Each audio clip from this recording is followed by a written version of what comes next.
A história de Manassés, filho de José. Muitos pregam que Manassés é o filho rejeitado, por conta da bênção que foi para Efraim e não para Manassés. Mas isso não indica que Manassés é o filho rejeitado por Jacó, mesmo sendo filho de José. Todos falam na onipotência, onisciência, onipresença do Senhor, mas esquecem de falar da sua presciência. Ou seja, o Senhor sabe o que vai acontecer com cada um de nós a cada momento, mas não interfere na humanidade. Então, pela sabedoria divina, Jacó colocou Efraim como primogênito nas bênçãos, mas isso não indica que ele foi rejeitado. Foi uma escolha divina e Jacó foi apenas o instrumento daquela bênção divina, daquela direção divina. Na verdade, naquele momento, Jacó não se chamava mais Jacó, e sim Israel, o que aconteceu no vale de Jaboque. Manassés foi o primogênito de José, nascido de sua esposa egípcia, Azenate. Ele foi, portanto, o primeiro hebreu nascido na terra egípcia. Ele foi o progenitor da tribo de Manassés.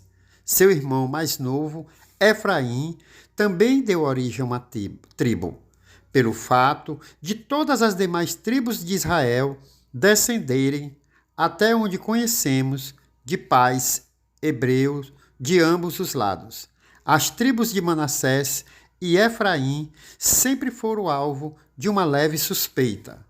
Jacó, depois chamado de Israel pelo Senhor, adotou Manassés e Efraim como se fossem seus filhos, dando-lhes, portanto, tratamento igualitário em relação aos demais. Quando ele deu sua bênção no leito de morte, colocando a mão direita sobre Efraim e a esquerda sobre Manassés, José o corrigiu, lembrando que Manassés era o seu filho primogênito.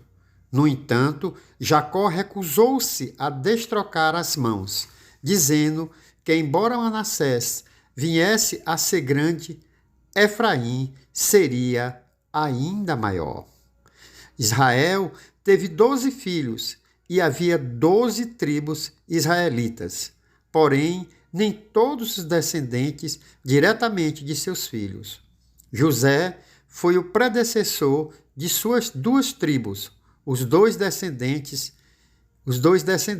de Levi desfrutavam de uma autoridade tribal questionável, já que não possuíam terras. Em vez disso, eles se tornaram sacerdotes e foram espalhados entre as 12 tribos de Israel. Por essa razão, gozavam de grande autoridade sacerdotal e, em geral, desfrutavam de grandes dividendos financeiros, o que para si só significava uma excelente troca. Manassés raramente aparece na palavra do Senhor como um indivíduo, mas sua tribo aparece envolvida ao longo de toda a história do povo de Israel. A tribo de Manassés é mencionada com frequência como meia tribo nos livros de Josué e 1 Crônicas, bem como de forma ocasional em outros textos. Antes da conquista de Canaã por Josué, metade da tribo de Manassés, juntamente com as tribos de Rubem e Gade, pediram a Moisés permissão para se estabelecerem a leste do Jordão. Moisés atendeu ao pedido que ele fizera, sobre condição de que liderassem a investida sobre Canaã e auxiliassem no assentamento das tribos a oeste do Jordão. Após a conquista, metade da tribo assentou-se a leste do rio Jordão, na região conhecida como Gileade, enquanto a outra metade estabeleceu-se na região sul da Palestina. A tribo de Manassés deu origem a grandes heróis, incluindo Gideão e Jefté, no conflito envolvendo Davi e Saul. Um grande grupo de manassistas desertou das tropas de Saul para se unir às forças de Davi. Um século mais tarde, entretanto, os manassistas viriam a se tornar um componente importante das forças rebeldes sobre Jeroboão I, que resultou na divisão da monarquia unida dos reinos de Israel e Judá.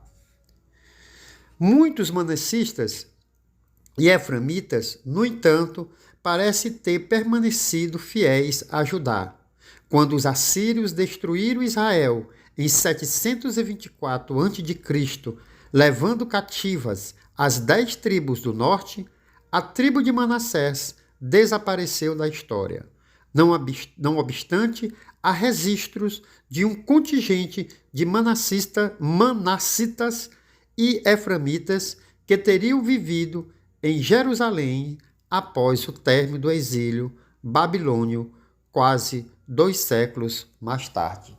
Esta é a história do filho de Jacó, mais tarde chamado de Israel, Manassés. Que a paz seja convosco. Amém.